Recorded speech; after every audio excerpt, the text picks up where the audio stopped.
bills in tax, and so that's where I was, and tax started late because they were waiting on amendments, so it wasn't just go right in and get right out. Today, what I was hoping to do is work 2320 and 2761, and I think I would like to start with 2320, our foster care students transfer. And with that, I have two amendments, and we'll pass out the first one. Let's see which one. Probably their language, not mine. Probably that one. Yep.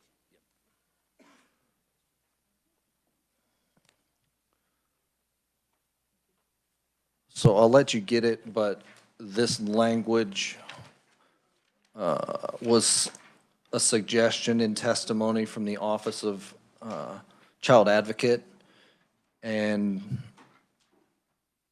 just reads following the best interest determination conducted pursuant to federal and state law and policies procedures manual. So it kind of tightens up that language on policy that they have already in place within the 2 business days. So I move my motion of my amendment. Is there a second? Representative Steele, discussion on the amendment.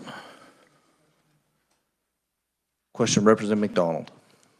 Thank you, Mr. Chair. I remember KASB brought forth some concern that sometimes business days are when school's not in session. So I was wondering if this amendment addresses that, and if not, what your thoughts might be. Thank you. This amendment does not address that, but the next one does. So we'll look forward to your feedback on that one.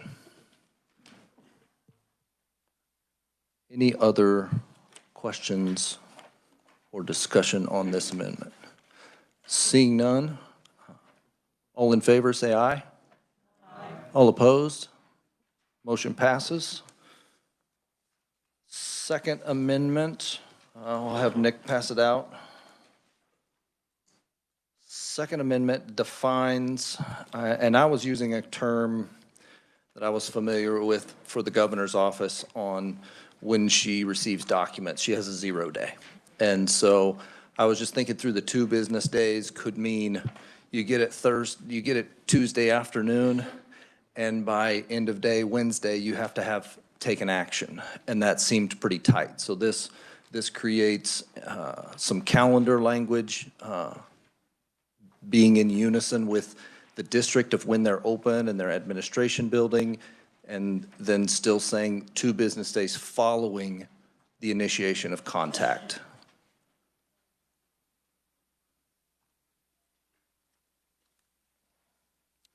That is my motion. Do I have a second? Representative McDonald, seconds.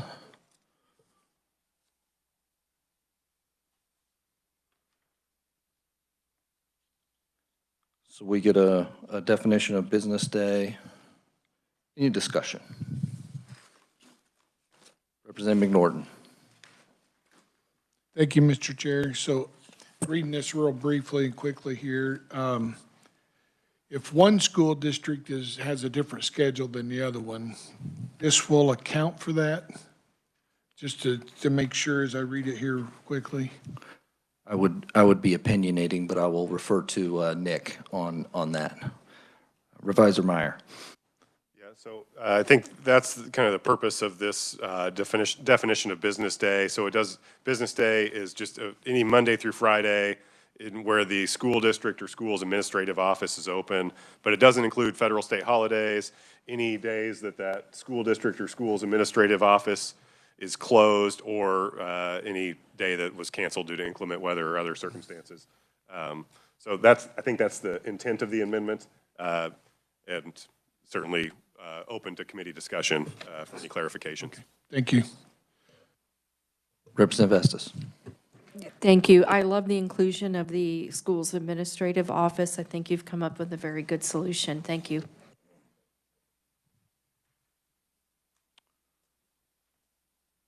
Any other discussion? Seeing none, all in favor of the amendment, say aye.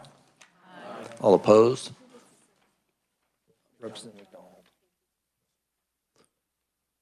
All right, with that, those are the amendments that I had. Are there any other amendments to 2320?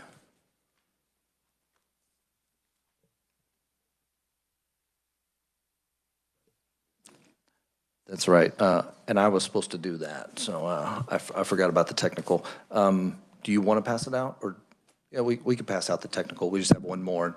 I'll let Nick explain that technical amendment.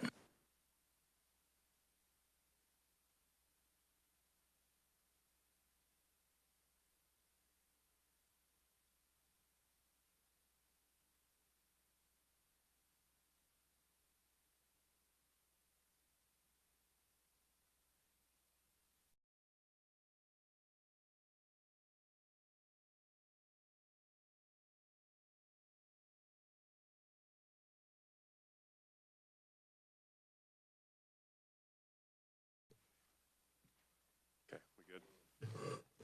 Yeah, I think everybody has it. Revisor Meyer, bringing us up to date, literally. Okay, so committee, this amendment's necessary because this bill was originally drafted last year for last session. So we are updating the correct statutory amendments so that we are amending the correct version of statute, and that's the whole purpose of this technical amendment. Any questions? I move this motion to amend. Do I have a second? Representative McDonald. Further discussion?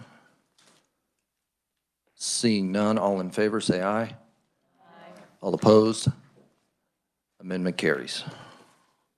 All right, with that, we are on the bill. Any discussion on the underlying bill that we have not covered previously? If not, I would entertain a motion. Representative Brantley. Mr. Chair, I move that we pass House Bill 2320 favorably as amended out of committee. Representative Owsley is the second.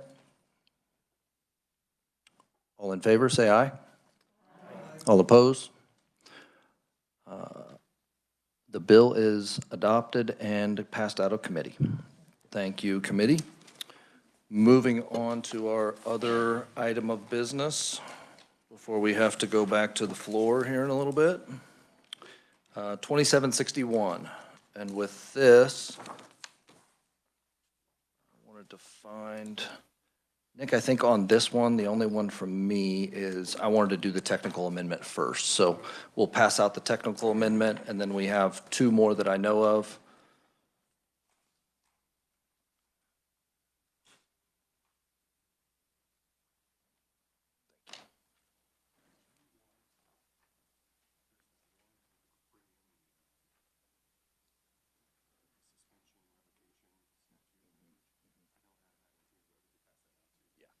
Noted. Do you want to do it at the same time? Let's do the technical one first. We'll do that one next. I know I'm making you get up more, but just to not confuse people.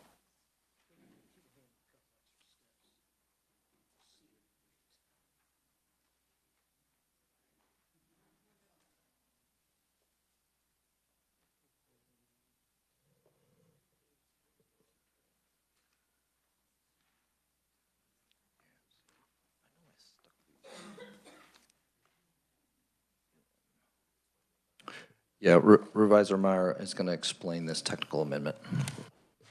Okay, committee, so this is basically the same technical amendment that I passed out during the day of the hearing. There was just a few updates. So as you can see in the definition at the bottom of page 4, licensed speech language pathology assistant, the technical changes are going to make it so that the bill will read, this means any licensed SLPA means any individual who meets the minimum qualifications established by this act for licensing as a speech language pathologist assistant or a pathology assistant. So that was one change. I didn't have that assistant there. And the other change was the change that Matt Willis brought to my attention, and the secretary needs to mean the Secretary of Aging and Disability Services. all the others were included in that prior amendment that was passed out. Okay, that is my technical amendment motion. Is there a second? Representative McNorton, seconds. Discussion on the technical amendment. Seeing none, all in favor, say aye. Aye. All opposed? Motion carries. Representative Brantley, I think you had an amendment.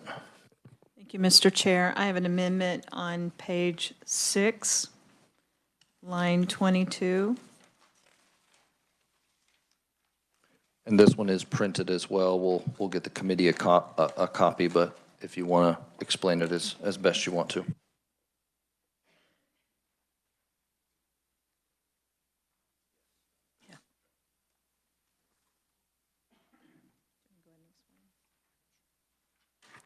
Thank you, Mr. Chair. On line 22 on page 6, I would like to add and then 17, adjust communication practices and expectations as necessary to effectively serve clients, patients, and students.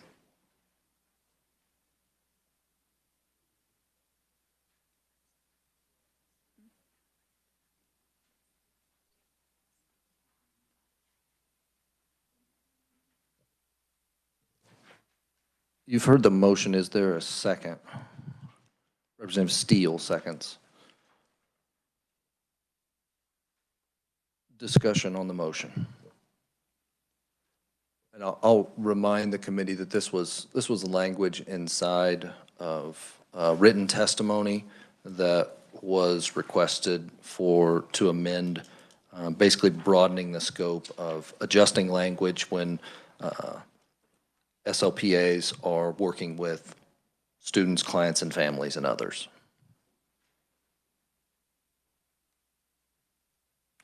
Not seeing any further discussion. All in favor, say aye. Aye. All opposed?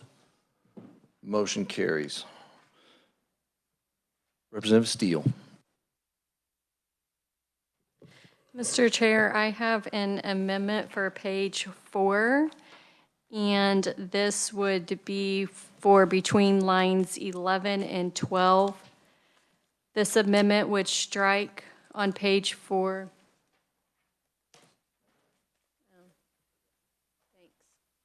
We'll get those passed out to the committee. I will have the representative hold her explanation until you have it in front of you. It's always a little easier to understand when you're looking at the page.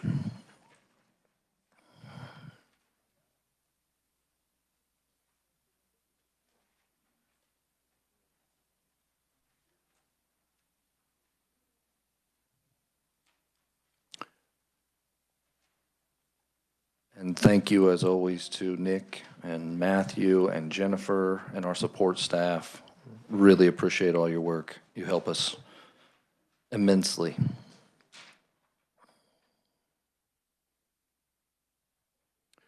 All right, Representative, now you can explain. Thank you. So this bill would strike lines 10 through 11 on page 4 and then add in a new section 4 and then obviously technical fix all the things below it.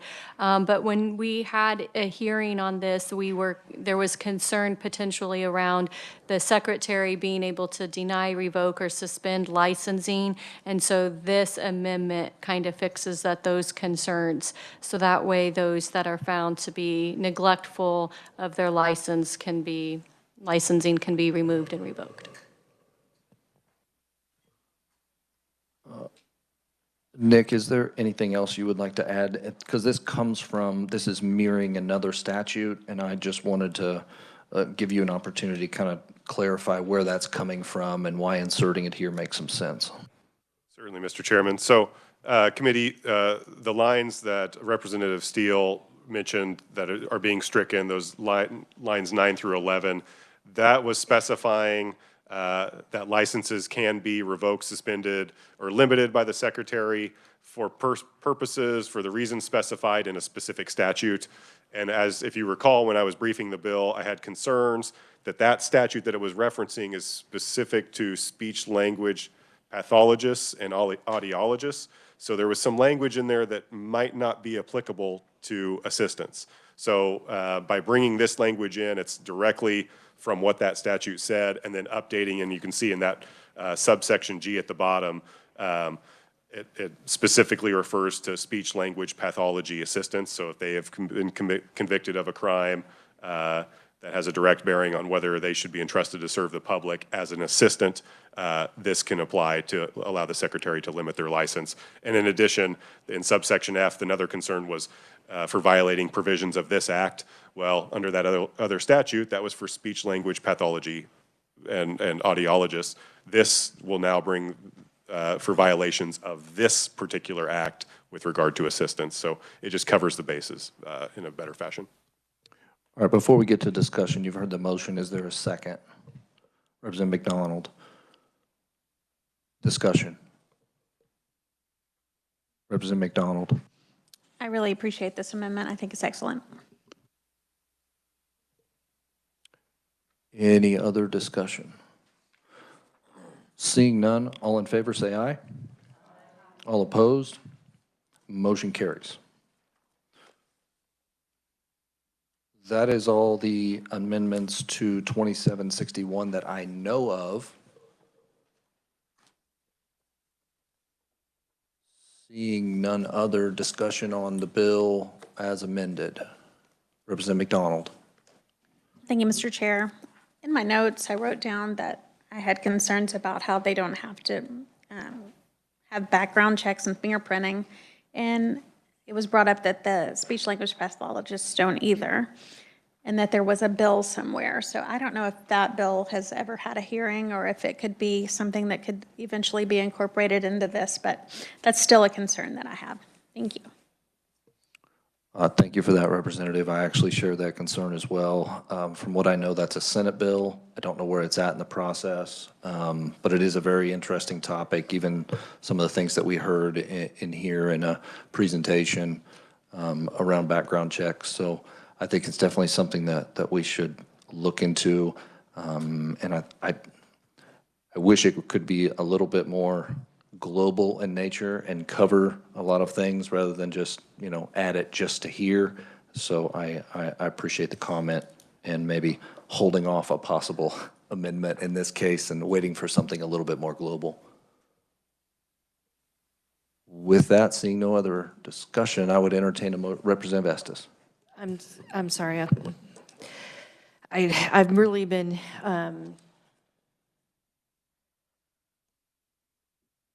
just got the answer on my phone, because I asked a lot of questions about the coding and who would pay, and I would really like to give a huge appreciation to KDADS and KDHE, because I said, I really need to know the answer to this question. And they've both bent over backwards to get the right authority figure to answer this question. And KDHE says it would require a state plan amendment. So I'm tempted and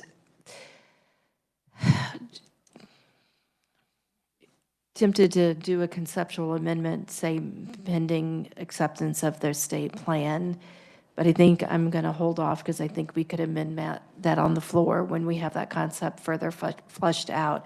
I think this bill is trying to do a very great thing by helping us meet shortages, but I still want to make sure that we understand how payment is going to happen. So I'm going to support it coming out, but I may have an amendment in the future that relates to the acceptance of our plan being amended by the feds.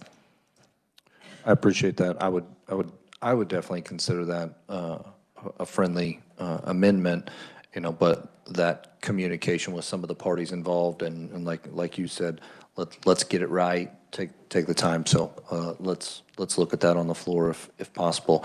That may not be very many days from now, but it gives us a little bit more time.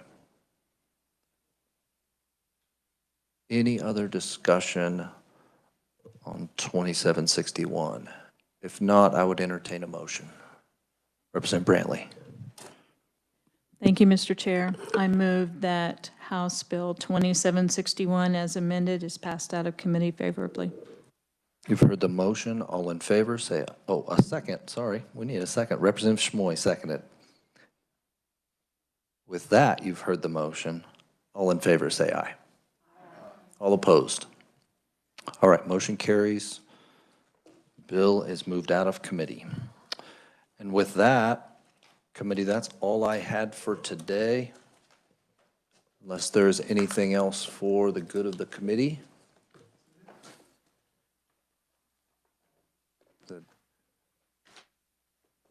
So the 2 times that I kept you here late, now I'm making up for it big time. Just note that down. All right. With that, we are adjourned.